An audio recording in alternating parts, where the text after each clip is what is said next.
Selamat malam semuanya.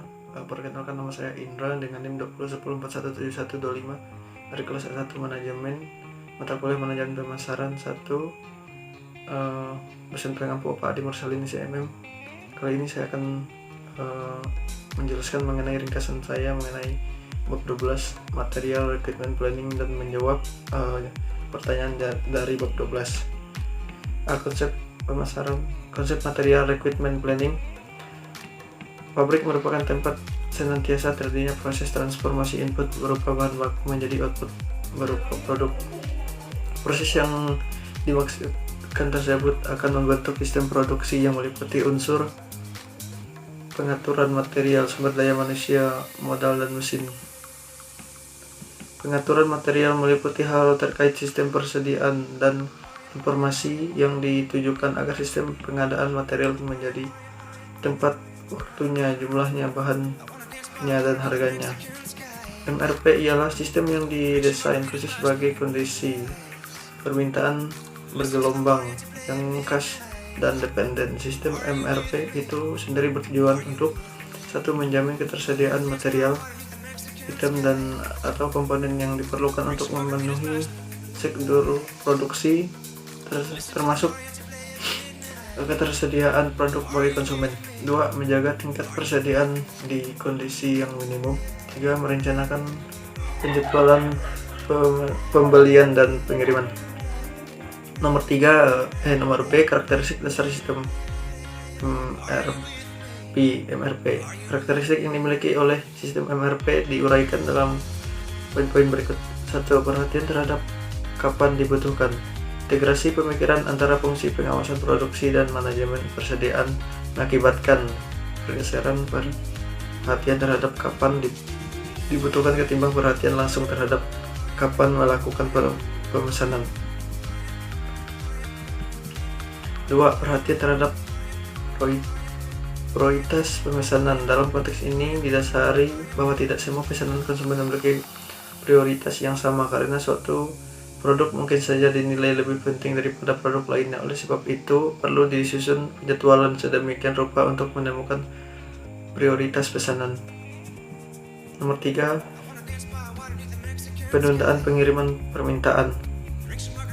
Adanya prioritas pesanan berkonsekuensi pada munculnya konsep penundaan pengiriman, yakni penundaan produksi ataupun pesanan atau produk terjadwal demi memaksimalkan kegiatan operasi secara menyeluruh. Nomor 1. Fungsi integrasi. Dalam konteks ini, pengawasan produksi dan manajemen tersebut dinilai sebagai suatu kesatuan fungsi yang terintegrasi. C. Proses perhitungan MRP. MRP dapat dihitung dengan menggunakan suatu proses yang melalui serangkaian langkah berikut. 1. Menentukan kebutuhan bersih.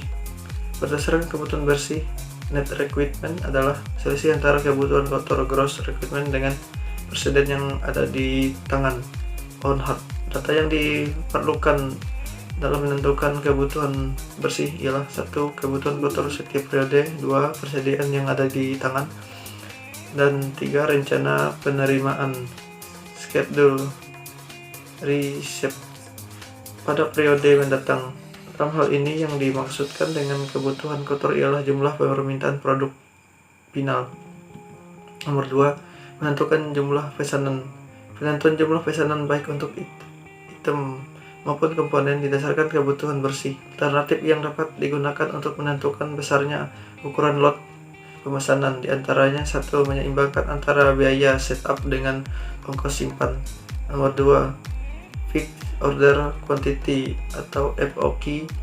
Nomor 3. Lot for lot ordering atau LFL. Nomor 4. Periodic order quantity atau POQ. Dan 5. Metode akumulasi. Nomor 3. Menentukan BOM dan kebutuhan kotor setiap komponen. BOM itu sendiri menentukan atas dasar struktur produk dengan memuat sejumlah informasi yang diantaranya meliputi nomor dan jenis komponen. Adapun kebutuhan kotor setiap komponen nantinya ditentukan oleh 1. Rencana pemesanan, planned order release. Komponen yang ada di atasnya dengan dikali kelipatan tertentu sesuai kebutuhan. Nomor 4, menentukan tanggal pemesanan. Penentuan tanggal pemesanan bisa saja dipengaruhi oleh rencana penerimaan, plan order receipts, atau tanggung waktu dengan lead time. D. Metode lot untuk lot. Metode lot untuk lot, atau yang lebih sering diistilahkan sebagai metode persediaan minimal, sebenarnya dilakukan atas dasar ide untuk menyediakan persediaan atau bahkan memproduksinya sesuai keperluan saja dengan jumlah persediaan yang diupayakan seminimal mungkin.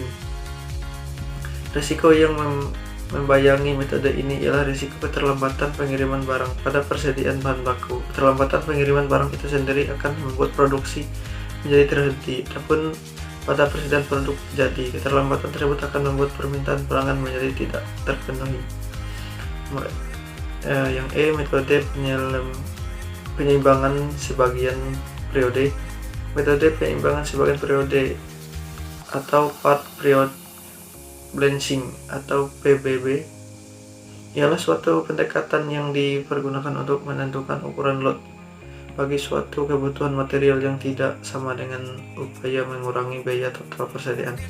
Dalam metode ini, ukuran lot ditentukan menggunakan pendekatan sebagian periode economic part period. Nomor F, metode kuantitas pesanan produk periode. Metode kuantitas pesanan periode atau Profit Order Quantity atau POQ, atau yang seringkali diistilahkan sebagai metode Uniform Order Cycle, ialah suatu pengembangan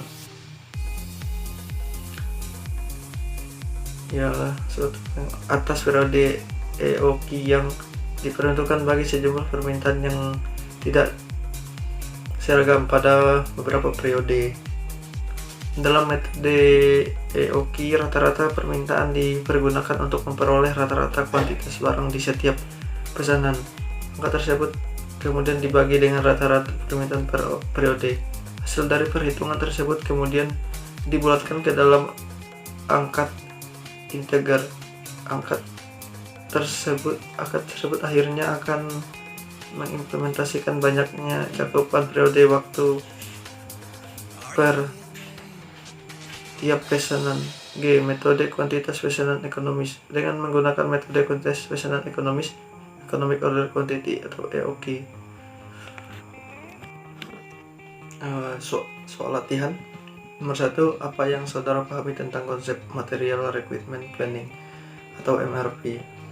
Jawaban yang saya pahami mengenai konsep Material Requirement Planning ialah suatu proses transformasi input berupa bahan baku menjadi output berupa produk. Proses yang dimaksudkan tersebut untuk membentuk sistem produksi yang meliputi unsur pengaturan material, sumber daya manusia, modal, dan mesin. Nomor 2, jelaskan apa tujuan yang ingin dicapai dari penerapan MRP. Jawaban, tujuan yang ingin dicapai adalah untuk sistem menentukan jumlah atau komponen atau bahan baku yang dibutuhkan dan kapan komponen atau bahan baku tersebut dibutuhkan sesuai jadwal produksi induk atau master produksi schedule.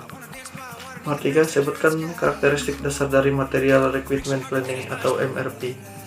Jawaban, ada 4 karakteristik MRP. Nomor 1, MRP berorientasi produk yang menggunakan BOM sebagai dasar perhitungan kebutuhan komponen dan sub-assembly.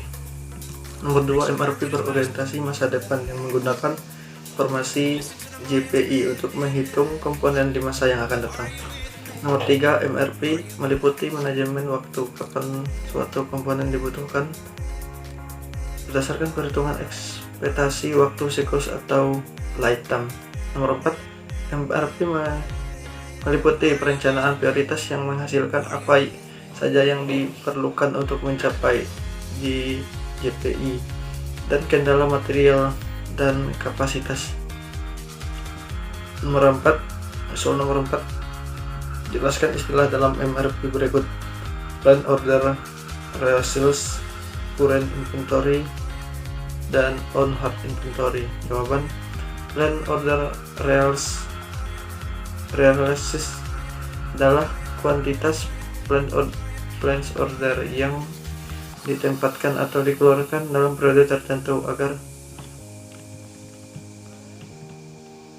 agar item yang dipegang itu akan tersedia pada saat yang dibutuhkan. Accurate inventory ialah sistem inventory yang secara umum berarti sistem pengaturan dan persediaan barang yang berkaitan dengan aktivitas logistik sebuah perusahaan. On-hand inventory merupakan catatan yang bersih mengenai bahan baku yang ada di gudang atau bahan baku yang sedang dipesan oleh perusahaan. Demikian penjelasan dari bab 12 saya mengenai ringkasan saya dari bab 12 dan jawaban saya mengenai soal latihannya. Jika ada kekurangan dari saya, mohon maaf, dan saya ucapkan terima kasih.